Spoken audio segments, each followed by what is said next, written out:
Olá pessoal, estamos de volta, né? Segunda-feira, mais um vídeo para a gente continuar conversando sobre escola. Conversas infinitas, né? Sobre o mesmo tema. Dessa vez a gente vai retomar aqui a discussão sobre o problema, ou as questões, digamos assim, que envolvem as reformas curriculares. Que é, como é, por que é, né? E que significado possui. É interessante... Eu já tive a oportunidade de participar de um grande conjunto de projetos mais ou menos, digamos assim, importantes em relação a essa coisa de construir currículos. Construir currículos para redes de escola privadas e construir currículos para redes públicas, para... por exemplo, quando trabalhei no Amapá, ou mesmo no estado de São Paulo, ou discutindo aí com o pessoal lá em Goiás, e, bom, assim, de algumas maneiras fui, no transcorrer da vida, me metendo muito nessa discussão. A última experiência que tive foi justamente na prefeitura da cidade de São Paulo, no tempo em que o Haddad era o prefeito. O que significa isso? O que é uma reforma curricular?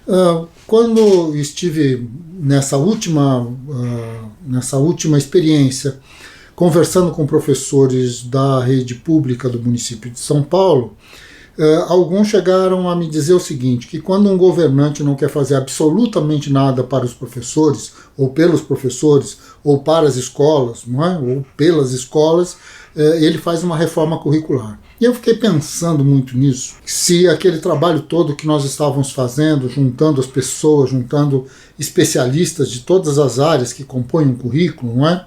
Se tudo aquilo era de fato um trabalho em vão, se tudo aquilo não passava de um jogo de cena de governantes e tudo mais. E me lembrei então do que aconteceu no Amapá, que no final das contas, quando nós terminamos aquele projeto em 2001, as pressões políticas que envolveram o resultado daquele projeto acabaram, de alguma maneira, engavetando o projeto. Quer dizer, o que aconteceu com a equipe da Fundação Vanzolini, que estava fazendo, então, todo o projeto que acabou resultando nesses pequenos tabloides, né, que foram produzidos pelo governo do estado de São Paulo e que se transformaram no material didático obrigatório das salas de aula, não é?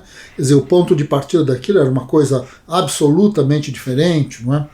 E assim sucessivamente. O que aconteceu na Prefeitura de São Paulo, que a reforma toda do currículo, ela se dá exatamente nos últimos dias do governo Haddad, quando, bom, o Dória já havia até ganho as eleições, só faltava assumir mesmo, né? Então, assim, este jogo, né, que envolve um pouco das relações políticas, um pouco das relações de poder dos diferentes grupos, dos diferentes objetivos dos quais nós já andamos falando por aqui. O fundamental é que existe nisso tudo duas coisas que nós precisamos prestar atenção.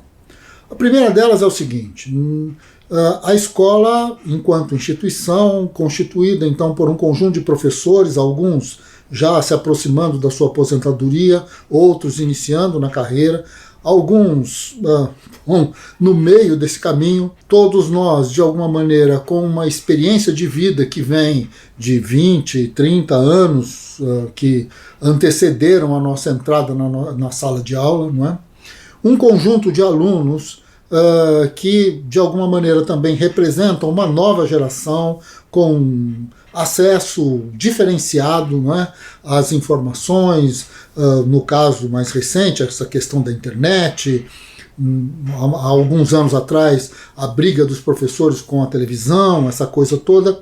Então, na verdade, a reforma, dizer aos professores que ele não deve dar aula de uma maneira, mas deve dar de outra, que ele, digamos assim, ele vai ter a sua carga horária reduzida ou ampliada, que no final das contas a a corrente, digamos assim, pedagógica que deve ser dominante é mais construtivista, outros acham que o construtivismo não funciona, alguns montam escolas do estilo Freinet, com uma perspectiva mais de esquerda, envolvendo mais as relações de trabalho, outros de um cunho mais culturalista e, para muitos, com críticas profundas, como no caso das escolas Waldorf, né?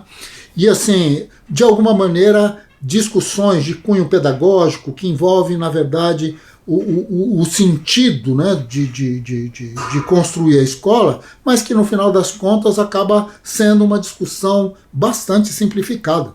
Por quê?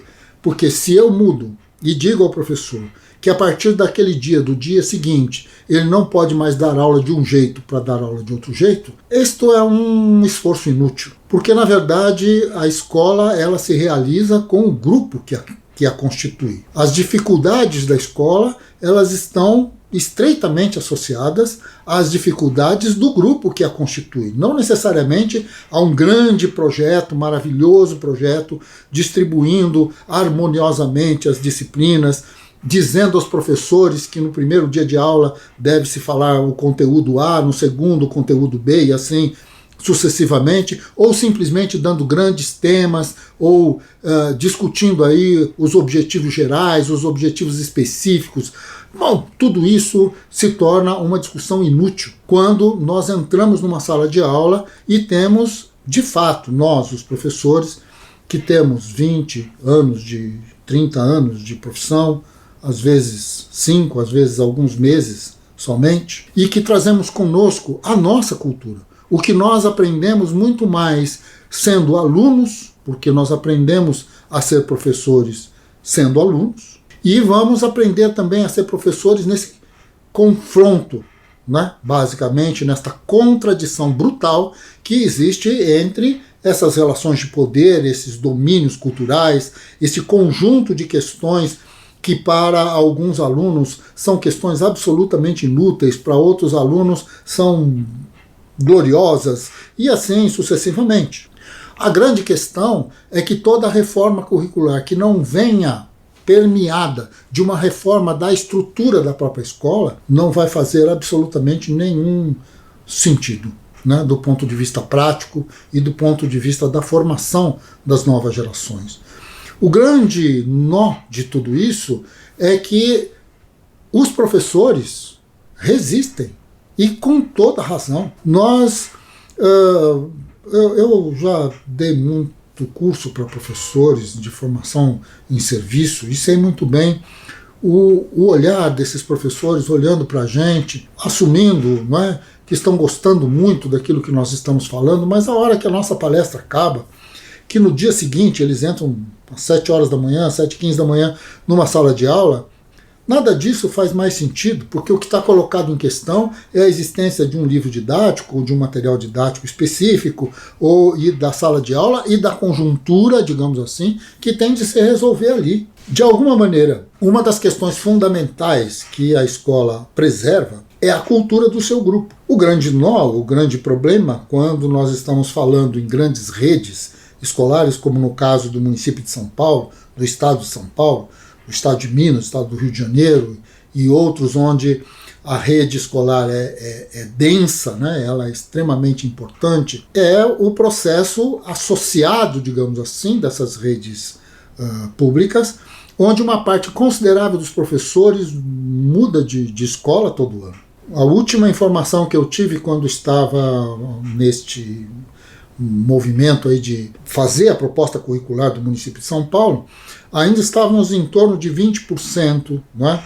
Um pouco mais do que isso, de professores que mudavam de escola todo ano. Isso significa que a cada 5 anos, estatisticamente falando, 100% dos professores de uma escola já não são mais os mesmos. Isso quer dizer que, no final das contas, até mesmo esta cultura, esta identidade, esta forma de ser de um grupo, que não necessariamente precisa se gostar ou não, mas é um grupo institucional que faz com que uma escola funcione, ele não chega a se constituir como uma identidade. Isso quer dizer que, quando nós pensamos em termos de uma reforma curricular, nós precisamos pensar não só qual é a carga horária desta disciplina ou daquela. Nós precisamos pensar substantivamente, antes de mais nada, como a escola pode funcionar. Isto é, em que medida os professores que pertencem à escola pertencem àquela escola e trabalham para uma determinada escola, para um determinado projeto de escola, associado a uma determinada comunidade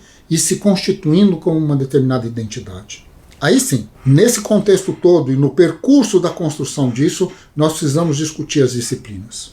Todas. Precisamos retomar as discussões que envolvem fundamentalmente o fato de que ninguém é alfabetizado sabendo rudimentos de gramática e rudimentos de matemática. Todas as pessoas precisam experimentar a vida para ter sobre o que falar, sobre o que contar, sobre o que equacionar. E nesse sentido, então, a escola deve trazer uma experiência fundamental, que é a experiência de uma comunidade, que é muito mais, efetivamente, do que este ou aquele conteúdo em específico, mas é o jogo geral dos conteúdos dentro de um determinado objetivo que deve se definir a cada nível escolar, no primeiro ano, no segundo ano, no terceiro ano do ensino fundamental, no segundo ciclo do ensino fundamental, no ensino médio, no ensino superior, os objetivos que estão colocados dentro disso.